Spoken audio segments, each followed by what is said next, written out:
Et bien le bonjour. Et bien ce matin on nous a très gentiment réveillés parce que comme on est au forage du village, les gens ils viennent chercher l'eau forcément. Et on nous a dit il faut absolument aller acheter les beignets, donc c'est ce que je vais faire.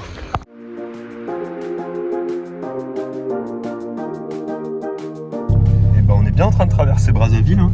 Bon alors l'ambassade de la RDC nous a dit qu'il n'y avait pas de problème, qu'il fallait juste se pointer après l'enclave de l'Angola. Se pointer du coup à la frontière avec la RDC et qui nous donnerait un tampon de transit. Le truc c'est qu'on n'a jamais vu cette information de nulle part, mais le mec il avait l'air serein quand il m'a raconté cette histoire. On verra bien. On se trouve à la basilique Sainte-Anne à Brazzaville. C'est une des belles choses à visiter ici dans la ville, donc c'est parti.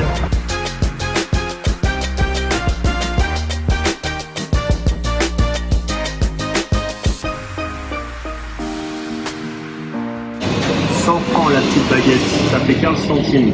On est au Congo Brazzaville, Congo français, là-bas c'est Congo belge, c'est Kinshasa, il est de l'autre côté du fleuve. C'est bon Guy, ça passe?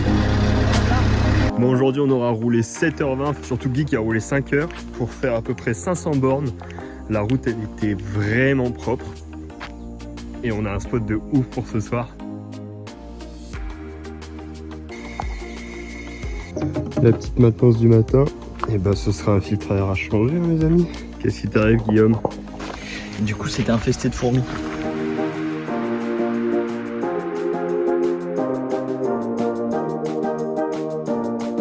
Bon nous sommes arrivés à Pointe-Noire. On va en gros pointer au consulat de France avant d'aller ensuite dans la direction de l'enclave d'Angola. C'est une pause dans un bon restaurant face à la mer, brasserie de la mer.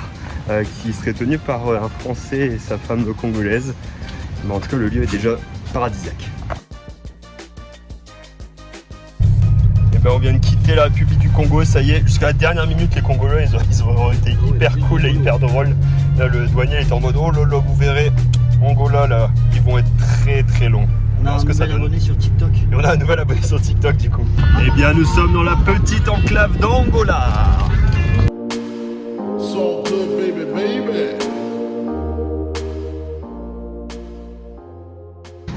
Nous sommes arrivés encore dans un couvent, on pense, à Cabinda, en Angola. Franchement, la ville, elle est incroyable, elle est magnifique hein, ici. Et en plus, au parfait moment pour observer le coucher de soleil, c'était trop beau.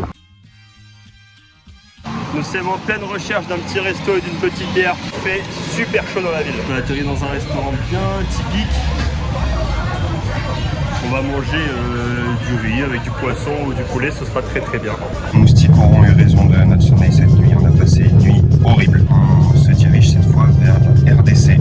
Alors du coup, sans visa en poche, juste avec des dollars et avec l'espoir qu'on tombe sur l'immigration là-bas qui nous trouve un moyen d'avoir un visa de transit ou passage, on n'en sait rien. Donc là on retourne à Cabinda, on va voir l'Alliance française pour voir si eux aussi ont des contacts à nous apporter et de l'aide à nous apporter. Et en traversant la ville on se rend compte de plein de choses. Alors déjà le carburant n'est vraiment pas cher, donc on a fait le plein ce matin, il y a quelque chose comme 25-30 centimes. Et on se rend compte aussi qu'ici les distributeurs sont assiégés, il y a des queues de 20 personnes devant en attendant pour tirer de l'argent.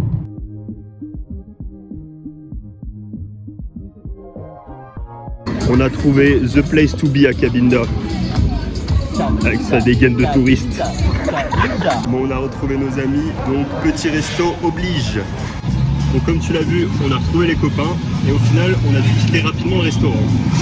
En fait, on est toujours coincé à Cabinda. On a eu l'immigration en RDC qui nous a proposé une solution, c'est de prendre des e-visas à 250 $ par personne, plus payer 50 $ par personne parce qu'on a besoin d'une solution rapide, et ensuite à la frontière payer à nouveau 90 $ juste pour qu'ils me mettent le tampon. Donc là on s'est dit qu'on trouve une autre solution. À l'Alliance française de Cabinda, il nous aide beaucoup monsieur Camille, et il dit pour moi la seule solution c'est de prendre le bateau du coup entre Cabinda et Soyo pour contourner par voie maritime la RDC. Donc c'est ce qu'on va faire. En gros, on a la solution terrestre qui en urgence nous coûterait quelque chose comme 800 €. Et on a la solution maritime qui nous coûte à peu près 900 € avec un peu moins d'administratif quand même. 5, 6, 7. Nous nous sommes sortis de chez Monsieur Camille qui nous a carrément accueillis chez lui. Au final, on a pu aller tirer de l'argent, même si ici j'ai fait la queue longtemps. Guillaume, il a été changer les CFA pour essayer d'amasser le plus de Kwanza possible, le plus d'argent possible. Et puis on est très content du coup. C'est des gens de confiance et le transitaire il a l'air super sympathique. Donc normalement départ demain de Cabinda vers Soyo en Angola. Merci de nous avoir attendus. Ah, j'y vois plus clair, j'ai la tremblote et tout. Et Alexis paye le bateau. Pas sûr qu'on parte aujourd'hui, mais c'est un bon début, on aura au moins le ticket, et si c'est pas aujourd'hui, ce sera demain. Alors Philippe, ton poisson? Ah, ils sont forts. C'est vrai que je vais peut-être garder mon omelette. 7000, ils sont forts. T'as pas le manger? C'est un poisson un peu... L'enfant du boudin. Eh bien, on est dimanche, comme d'habitude, dernier jour de vlog. Et ben cette semaine, on n'aura pas fait grand chose, hein, franchement. Hôtel, sous clim, allongé la plupart du temps. Hier, on a rencontré des nouveaux amis, Frédéric et Xavier. Et nous, on est encore dans l'attente pour le départ. Philippe et Géraldine aussi finalement, parce que la frontière elle n'ouvre que lundi. Donc on voit Philippe qui est malheureux, qui attend et qui doit patienter. Et puis Xavier, Frédéric, moi et Guy, on attend que le bateau arrive ici à Cabinda, et ce sera certainement demain, pour ensuite aller vers Soyo. Qui a fait ça?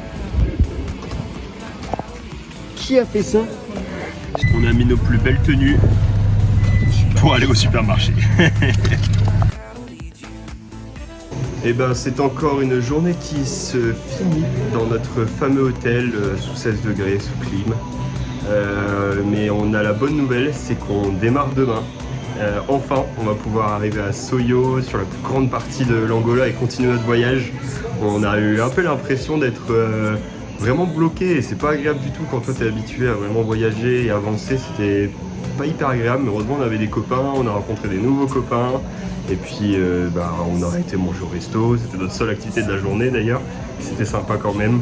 On aura vécu ce petit blocage plutôt bien.